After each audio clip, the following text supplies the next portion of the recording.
Our freedom comes with a price. Walk up the stairs even if there is no staircase. A profound statement from Dr. Martin Luther King.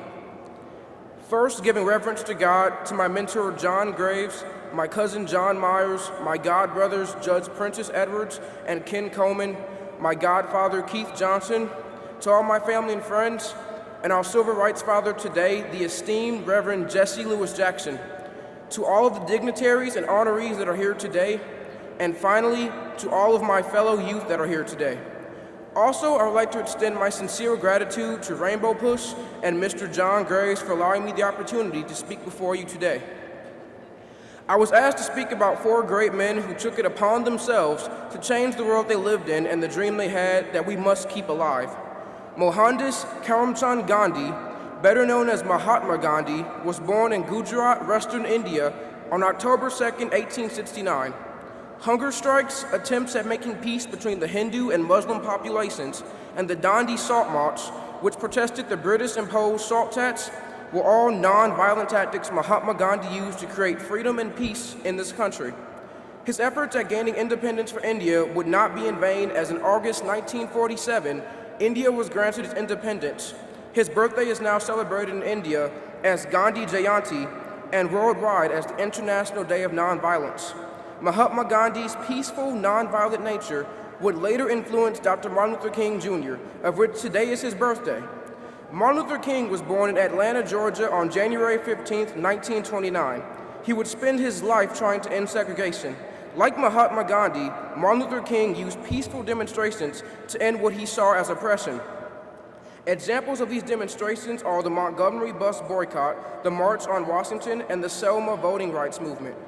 The actions of Dr. King would forever change the foundation of the United States, and his legacy would forever live on as we celebrate his birthday every year as a national holiday. Another man whose actions would change a nation is the late Madiba Nelson Mandela.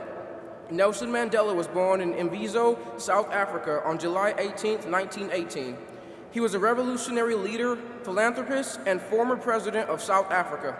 Mr. Mandela was sentenced to life in prison for his efforts of trying to end the apartheid government and served over 27 years until his release in 1990.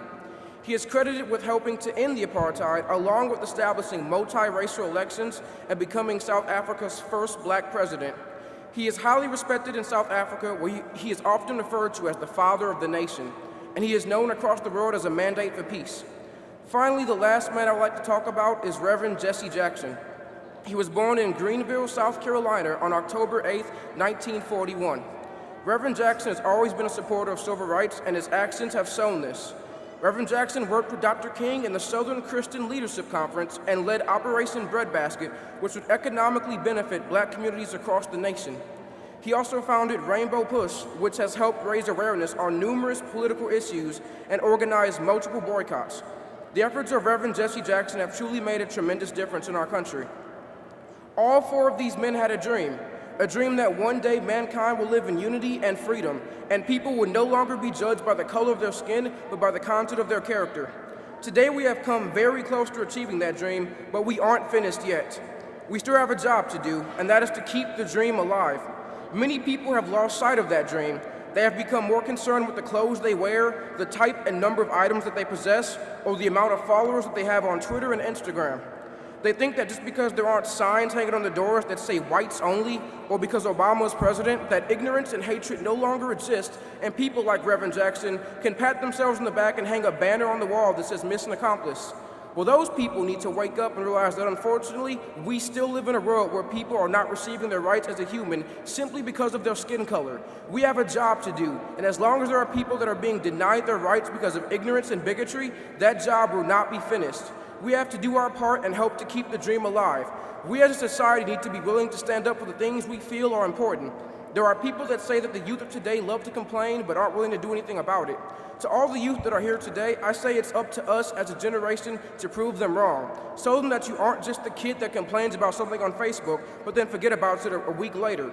But rather you are the kid that is willing to be like people such as Dr. King and protest, even if it means marching to Washington. Mahatma Gandhi, Dr. King, Mr. Mandela, and Reverend Jackson have done their parts to cultivate this dream and get us to where we are today. It is now up to us to continue to support this dream so that it will be alive for the future. So today I ask you to join me in making a commitment to keep this dream alive, to be willing to go face to face with those who want to turn our dream into a nightmare. There are people that are dedicated to carry their ancestors' commitment to divide and spread violence and hatred. Therefore, we must be dedicated to unify and spread peace and love. We can fulfill the dream only if we stand together. My peers, if you can't fly, then run. If you can't run, then walk. If you can't walk, then crawl. But whatever you do, keep moving forward. So I ask you now, go back to your homes and take with you the goal of keeping this dream alive. Go back to your communities, go back to King High, go back to Cass Tech, go back to Mumford, go back to Twain, go back to the workplace, go back to wherever in the world you have come from.